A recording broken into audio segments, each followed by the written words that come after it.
ഇടത് കോട്ടയിലടക്കം പരാജയം നേരിട്ടത് കോഴിക്കോട് ജില്ലയിൽ സിപിഎമ്മിനെ പ്രതിരോധത്തിലാക്കുകയാണ്. പതിറ്റാണ്ടുകളായി ഭരണം നിലനിർത്തിയിരുന്ന കോർപ്പറേഷനിൽ ഇത്തവണ കേവല ഭൂരിപക്ഷം പോലും നേടാനാകാത്തതിൽ നേതൃത്വത്തിനെതിരെ പ്രതിഷേധം ഉയരുന്നുണ്ട്.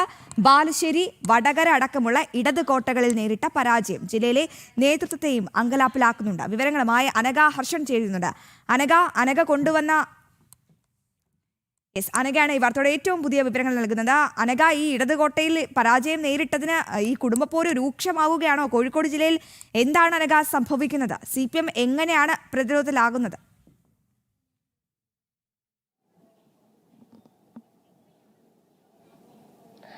അശ്വതി, കോഴിക്കോട് ജില്ലയെ സംബന്ധിച്ച് ഇടത് കോട്ടയായിരുന്നു. കഴിഞ്ഞ 45 വർഷക്കാലം ഇടത് ഭരണമായിരുന്നു കോഴിക്കോട് കോർപ്പറേഷനിൽ ഉണ്ടായിരുന്നത്. 18 സീറ്റ് മാത്രമായിരുന്നു 2020 UDF-നുണ്ടായിരുന്നത്. NDA-ക്ക് 7 സീറ്റ് മാത്രമായിരുന്നു ഉണ്ടായിരുന്നത്. അങ്ങനെ ഒരു പ്രബല ശക്തിയായി കോഴിക്കോടിനെ സംബന്ധിച്ച് LDF വളരുന്ന ഒരു സാഹചര്യം 2020 തദ്ദേശ തെരഞ്ഞെടുപ്പിനുണ്ടായിരുന്നു. എന്നാൽ അതിനുശേഷം ഈ കഴിഞ്ഞ തദ്ദേശ തെരഞ്ഞെടുപ്പിൽ വലിയ വീഴ്ചയാണ് CPM-നെ സംബന്ധിച്ച് കോഴിക്കോട് ജില്ലയിൽ ഉണ്ടാക്കിയിരിക്കുന്നത്. കോഴിക്കോട് കോർപ്പറേഷനിൽ കേവല ഭൂരിപക്ഷം പോലും നേടാൻ കഴിയാത്തൊരു സാഹചര്യം ഉണ്ടായി. മാത്രമല്ല, കൃത്യമായി തന്നെ എല്ലാ രീതിയിലും CPM-ന്റെ കോട്ട തകർത്തുകൊണ്ടായിരുന്നു വലിയ മുന്നേറ്റം UDF-ഉം അതുപോലെ തന്നെ NDA-യും കോഴിക്കോട് ജില്ലയിൽ ഉണ്ടാക്കിയത്. ജില്ലാ പഞ്ചായത്ത്, ബ്ലോക്ക് പഞ്ചായത്ത്, ഇവിടെയൊക്കെ തന്നെ തകർന്ന് തരിപ്പണമാകുന്ന തരത്തിലേക്ക് LDF കടന്നു പോകുന്നു എന്നുള്ളതാണ്. ഇത് വലിയ രീതിയിൽ നേതൃത്വത്തിനെതിരെ തന്നെ വിരൽ ചൂണ്ടുന്ന പാർട്ടിയിലെ ഏറ്റവും താഴത്തെ അണികൾ തന്നെ ഈ സംഭവവുമായി ബന്ധപ്പെട്ട് ഈ ദാനം കെട്ട തോൽവിയിൽ നേതൃത്വത്തിനാണ് വലിയ പങ്കുള്ളത് എന്നുള്ള വലിയ വിമർശനം ഉന്നയിക്കുന്ന ഒരു സാഹചര്യമുണ്ട്. കാരണം കോഴിക്കോടിനെ സംബന്ധിച്ച് LDF-ന്റെ ഈ കോർപ്പറേഷൻ മേയർ സ്ഥാനാർത്ഥിയായി മത്സരിച്ച മുസാഫിർ അഹമ്മദ് അടക്കം തോൽക്കുന്ന സാഹചര്യം ഉണ്ടായിരുന്നു. ആ വാർഡിൽ ജയിച്ചിരുന്നത് NDA സ്ഥാനാർത്ഥിയാണ്. കാരണം 1ഉം 2ഉം വോട്ടിനായിരുന്നില്ല ഒരു മേയർ സ്ഥാനാർത്ഥി തോൽക്കുന്നത്, 500-ലധികം വോട്ടിനായിരുന്നു വലിയ പരാജയം ഉണ്ടായിരിക്കുന്നത്.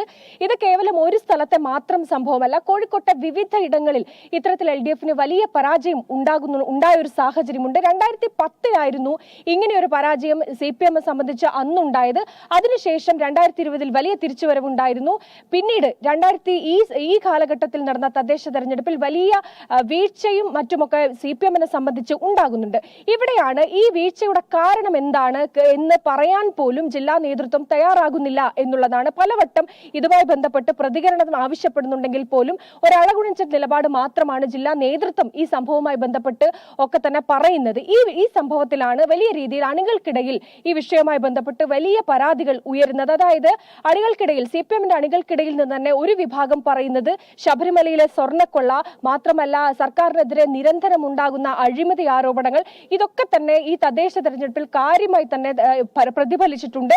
അണികൾക്കിടയിൽ നിന്ന് തന്നെ വോട്ട് ചോരുന്ന ഒരു സാഹചര്യം, വോട്ട് മറിച്ചു കുത്തുന്ന സാഹചര്യത്തിലേക്ക് കടന്നിട്ടുണ്ട്. മറ്റൊന്ന്, SDPI അടക്കമുള്ള ജമാഅത്തെ ഇസ്ലാമി പോലുള്ള അതിതീവ്ര മതവർഗീയ സംഘടനകളുമായി പ്രത്യക്ഷമായി കൂട്ടില്ല എന്ന് പറയുമ്പോൾ പോലും പലയിടങ്ങളിലും അവരുമായി സഹകരിക്കാൻ CPM തയ്യാറായിട്ടുണ്ട്. ഇതൊക്കെ തന്നെ പാർട്ടിക്ക് വലിയ ക്ഷീണമുണ്ടാക്കിയിട്ടുണ്ട്. പക്ഷെ അതൊന്നും തന്നെ ഇപ്പോൾ കൃത്യമായി അഡ്രസ് ചെയ്യാൻ കോഴിക്കോട്ടെ ജില്ലാ പാർട്ടി നേതൃത്വം തയ്യാറാകുന്നില്ല എന്നുള്ളതാണ് അണികൾക്കിടയിൽ നിന്ന് തന്നെ ഉയരുന്ന ആരോപണം.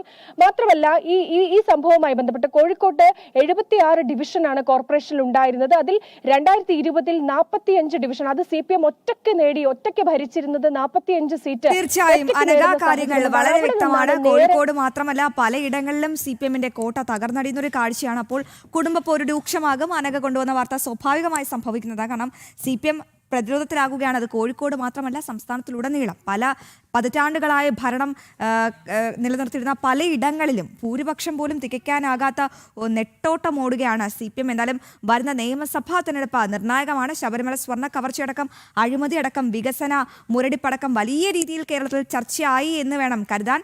എന്തായാലും അനഘയാണ് വിവരങ്ങൾ നൽകിയത്.